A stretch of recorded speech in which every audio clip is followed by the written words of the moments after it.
Hello, everyone. I'm Kimberly Adams. Welcome back to Make Me Smart, where we make today make sense. Thanks, everybody, for joining us, whether you're listening or watching our YouTube live stream for our happy hour, because it's Friday and we need a happy hour. And it is time for our Economics on Tap. And we are going to talk about the news. We're going to play games. It's going to be a blast.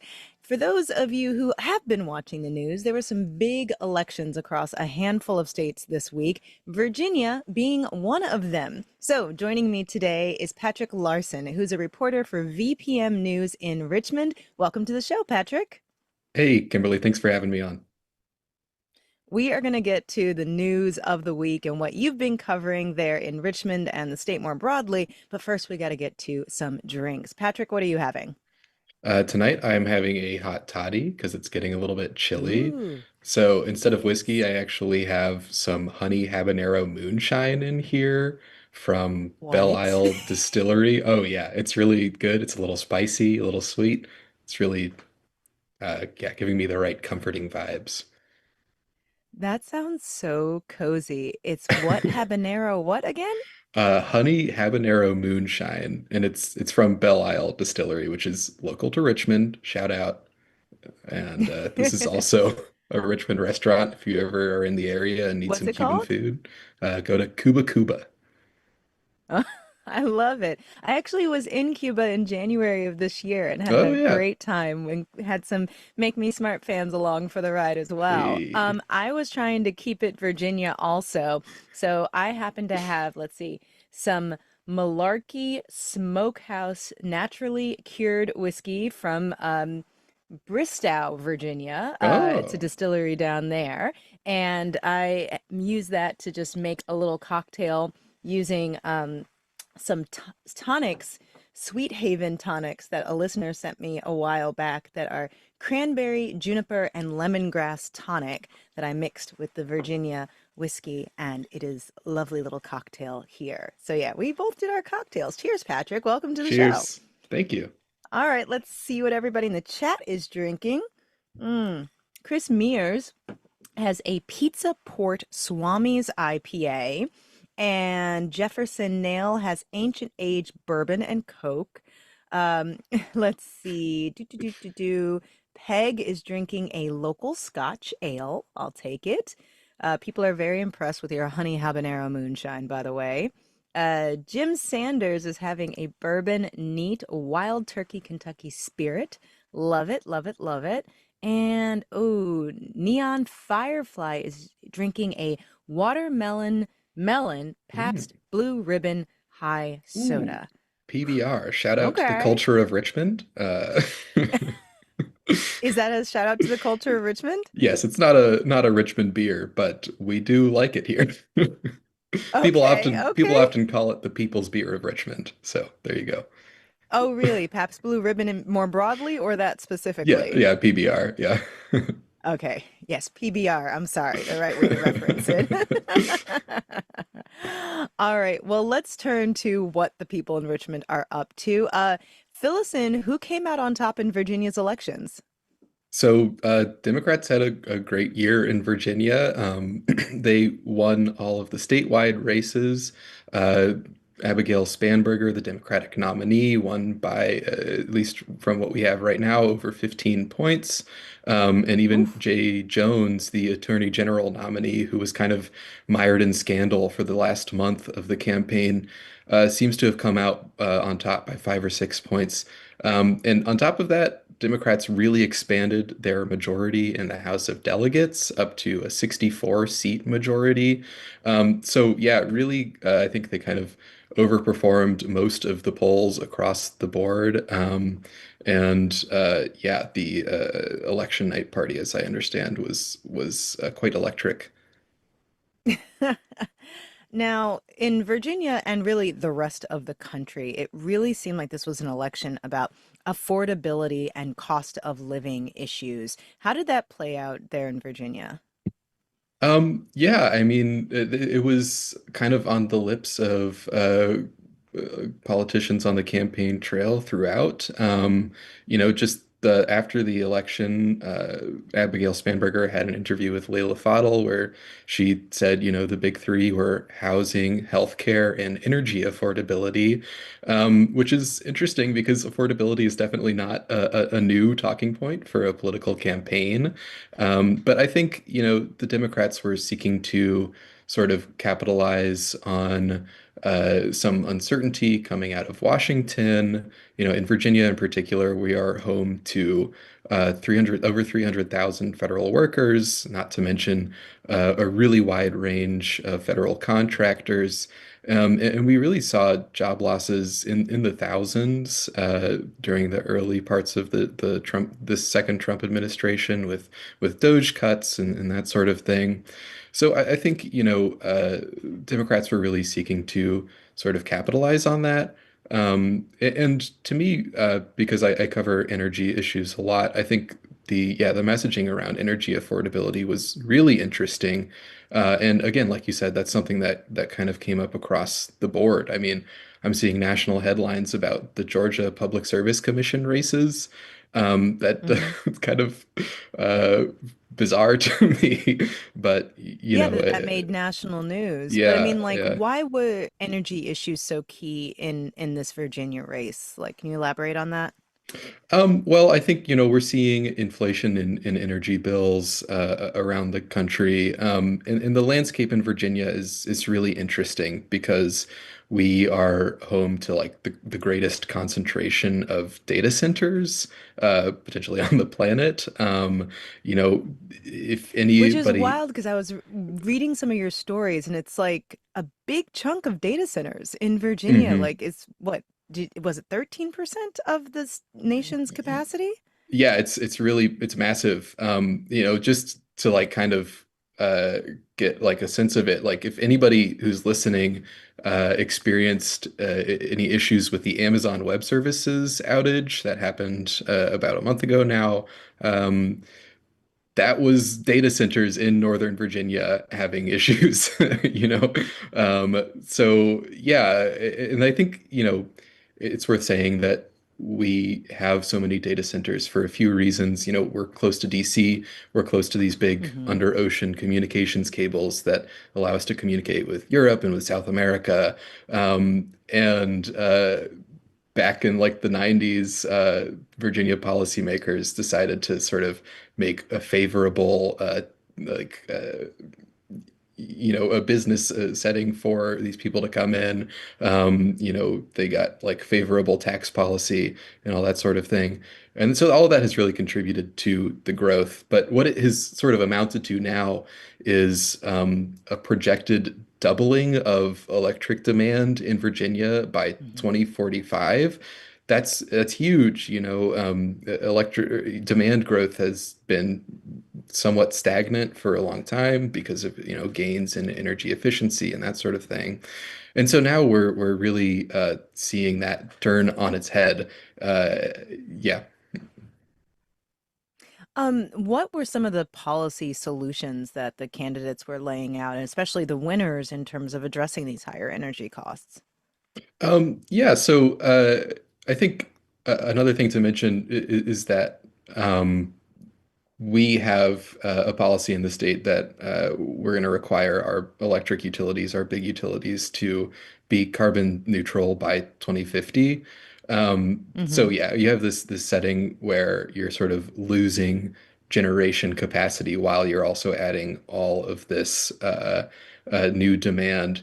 And so a lot of it comes down to candidates sort of stumping for the type of new generation that they want to see. The Republican in the race, Winsome Earl-Sears, has sort of continued the current administration's emphasis on an all of the above approach, right? So, renewables, but also lots of new natural gas and that sort of thing. But the Democrat in the race, Spanberger, was really all about renewables because she says, these are like solar is the most quickly deployable resource that we have available to us. It's cheap. You don't have to pay fuel costs, and it costs less generally to put a bunch of panels in a field than it does to build a natural gas plant. It also takes less time. So Yeah, and I think, there are other sort of more complicated things to do with it as well, like how are costs divvied up between, Hmm. residential ratepayers, smaller commercial and industrial ratepayers, and these new big hyperscale, artificial intelligence empowered data centers, right? So yeah, I think it, now that she is the governor-elect, it'll be really interesting to see how she sort of works with state regulators to achieve that parity as she sees it. Um, and it certainly will be an ongoing issue because we have a lot of projected demand growth, and it does not appear to be going away. Can you say a little bit more? You were saying that the Democrats really did well in the House of Delegates. All over the country, there have been all these redistricting fights, and I have to Mhm. imagine that's going to play into how that debate plays out in Virginia. What's the state of play there, especially given the election? Yeah, so the Democratic leadership in the General Assembly actually called the legislature back to Richmond in the week before Election Day, so really down to the wire, to pass a redistricting amendment, or rather to start the process of passing a Hmm. redistricting amendment. It's something that requires, under the Constitution, you have to go through two election cycles before you can put it before voters. So they really were just like, all right, we have 5 days to catch this one election cycle so that if we want to, Hmm. we can redistrict in time for 2026. And they accomplished it. It was definitely controversial. Lots of speeches on the floor about, what does it mean to like have political representation in the state versus like a national context. Um, so yeah, they are certainly moving in that direction to where, they'll be able to make changes, give Democrats potentially a couple more seats at the federal level by 2026. Real quick before we go to the break, I mean, I live in the DC area. I've seen the impact of the shutdown. You mentioned earlier there are a ton of federal workers and contractors living in Virginia, especially in Northern Virginia. What are you seeing and hearing from communities about the impact of the shutdown there? I mean, a lot of these folks have been without a paycheck for 2 cycles now. Yeah, I mean, definitely it's causing stress. I think it definitely impacted the late stage of the campaigns. We're just hearing from people who are concerned about, where's their next paycheck? When's it going to come? And I can't really say how much that actually, moved the needle on election Hmm. day. But I think you did hear some concessions from members of the Republican Party that it was probably not great for them on election day, despite, messaging that was pretty much in line with national Republicans about being a Democrat shutdown and that sort of thing. Um, Yeah, that narrative. I mean, it's so fascinating how these different narratives are playing out and how they're landing in different parts of the country. I know I said that was the last thing, but mm. there's a bit of a debate in the chat about whether Virginia is a blue state or a purple state. What do you think? I mean, I I think that's a little bit complicated. Certainly, Virginia was a purple state when I was a kid. I think that increasingly it is a blue state. I mean, this margin for Spanberger is really huge. And we do currently have a Republican governor. I would also say that that's pretty normal for Virginia. We've only elected a governor of the same party as the sitting president once since the Carter administration. So yeah, I think that will probably continue to shift, but I mean, you can look at the House of Delegates races. You're seeing a lot of growth from, urban areas that have been Democrat controlled for a long time, sort of like growing out into the counties, like around Richmond, for instance. So many Hmm. Republicans lost their seats in this election. So yeah, I mean, it's obviously tough to say if that's like a wave thing or if that's like a more permanent shift. But I mean, you can also look at the presidential results. Virginia did go for Harris last year, so I think it's pretty blue at this point. All right, thanks for that Virginia check-in. We are going to take a quick break, and when we come back, we're going to play a round of half full, half empty.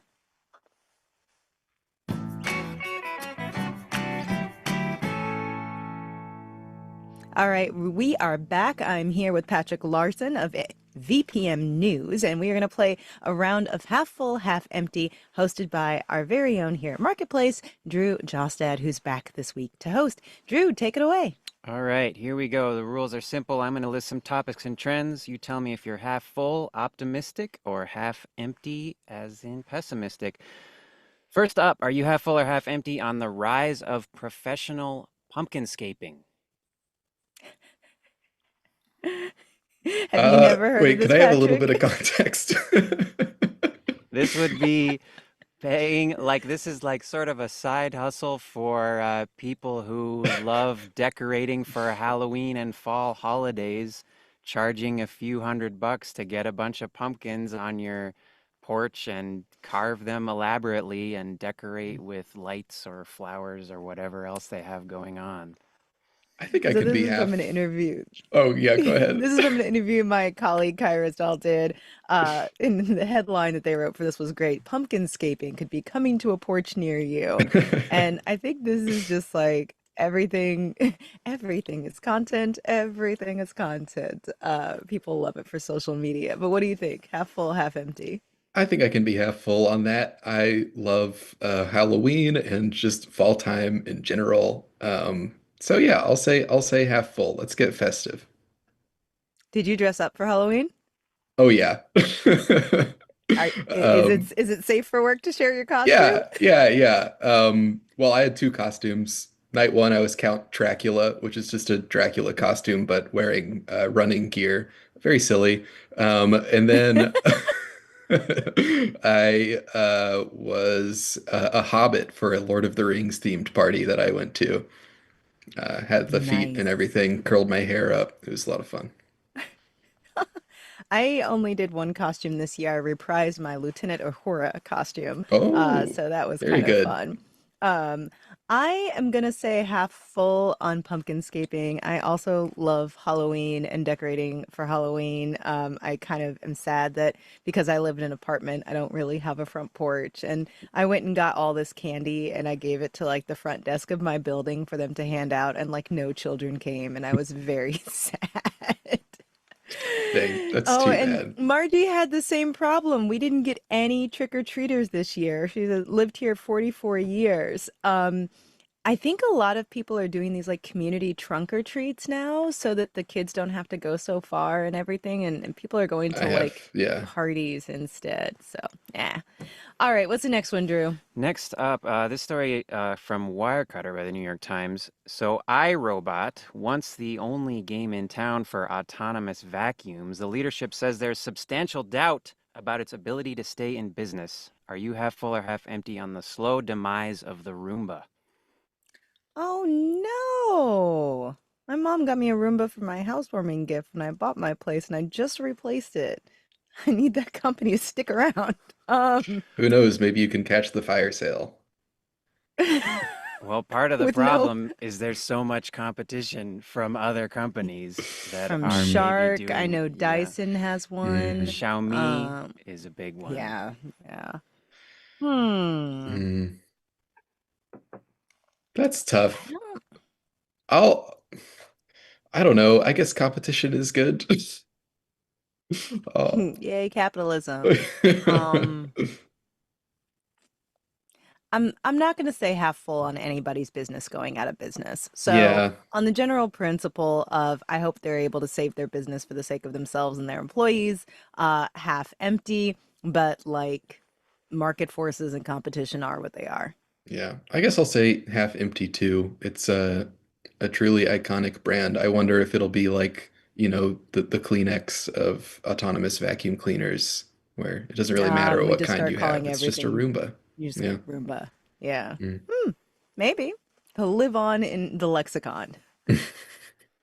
All right. All right, Drew, what's next? Next up, the Savannah Bananas is a fun exhibition league baseball team, sort of maybe like the Harlem Globetrotters, that is Mm-hmm. selling out full Major League Baseball stadiums. Are you half full or half empty on skipping the MLB for novelty baseball?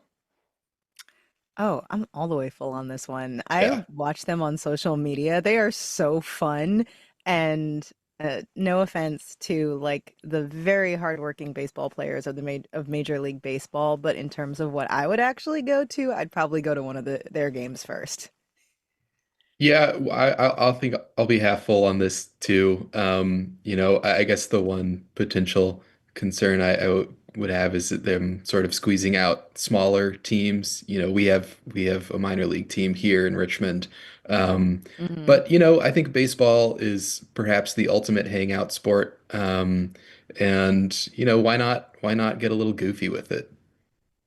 But don't they play the minor league teams? Like, doesn't that like boost the minor Oh, league I don't teams? know. I don't know. Drew, I do you know? don't believe so. I think that there's like a roster of, there's like a league. They A don't league of compete in a fun traditional baseball. league. Yeah, this is a marketplace story from, I think, a freelance reporter, but they play exhibition games against a rotating cast of novelty teams, the most prominent Mm. being their Hmm. in-house rivals, the Party Animals. So, I see. I feel like they should start playing the minor league teams and like as for exhibition games just to like boost turnout. I think that would be fun. Yeah, that could be fun. Yeah, we'll correction. we'll have a new stadium opening this coming season in Richmond, so maybe they should stop by. Who paid for it? Who paid for it? I always want to know who paid for the stadium. We'll get back to you on that. Okay, what was the Oh, correction, no, Drew? I misspoke. I didn't mean to disrespect our hardworking digital intern, Ben Revere. I'm sorry if I'm saying your name wrong. I Ooh, thought that was a okay. freelance reporter. I didn't recognize his name. That's my bad. One of our interns. Wonderful. Is it time for the poll? It is.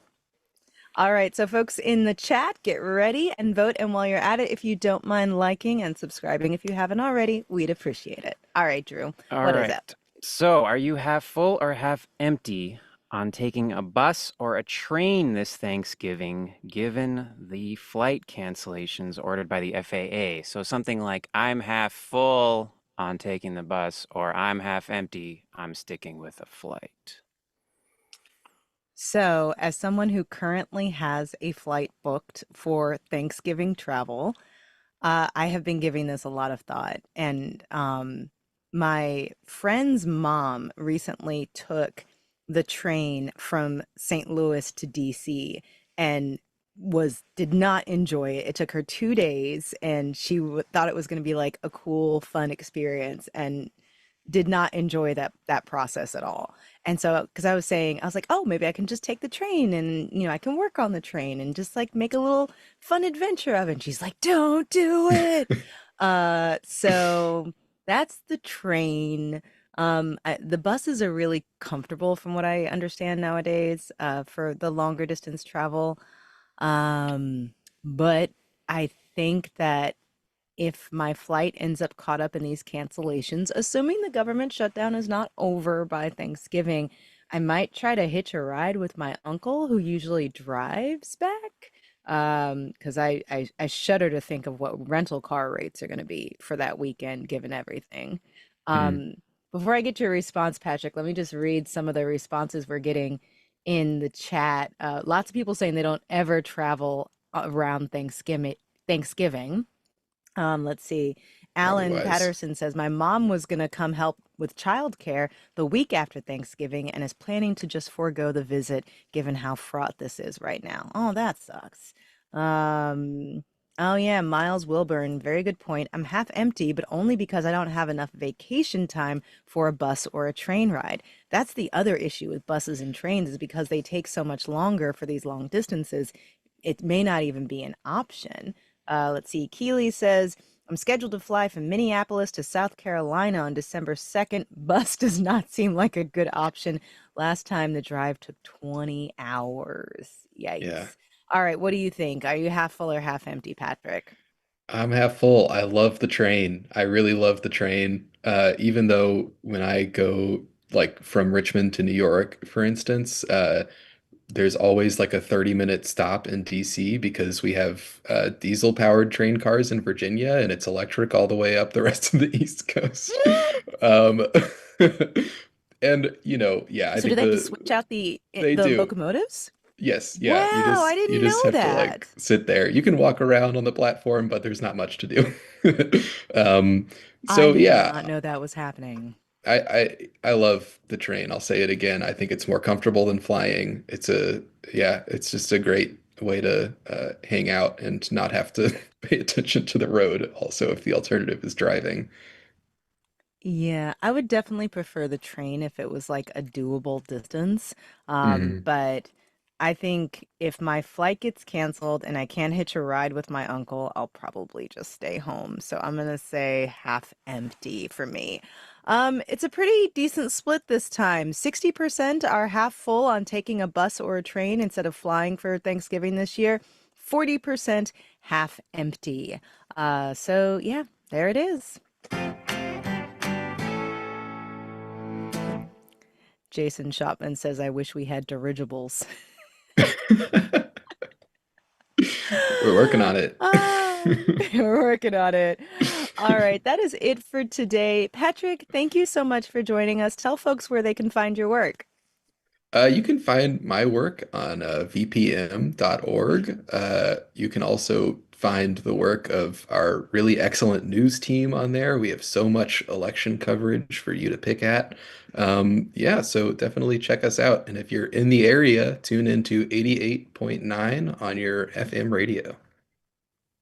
Awesome. The old school radio. I love it. All right. We are going to be back next week. In the meantime, if you want to reach us at Marketplace, email us at makemesmart@marketplace.org, or you can leave us a voicemail at 508 You Be Smart. You can send us your questions, your comments. Don't forget, we love to celebrate your wins. And everyone, have a great weekend. Yeah. Cheers, Patrick. Thanks. Cheers. Thanks you. I did good work on this one. Make Me Smart is produced by Courtney Bergseeker. Today's episode was engineered by Charlton Thorpe. The team behind our YouTube live stream is Emily McCune and Antoinette Brock. Our interim supervisory senior producer is Stephanie Seek. Nancy Fargali is the executive producer of Marketplace Shows. And Joanne Griffith is our chief content officer. And secretly behind the scenes, we have a massive team of people doing even more stuff. So thanks to everybody. And thanks to everybody in the chat for tuning in. We really appreciate you. Everyone's saying we got to bring you back again. I'm down. Just let me know.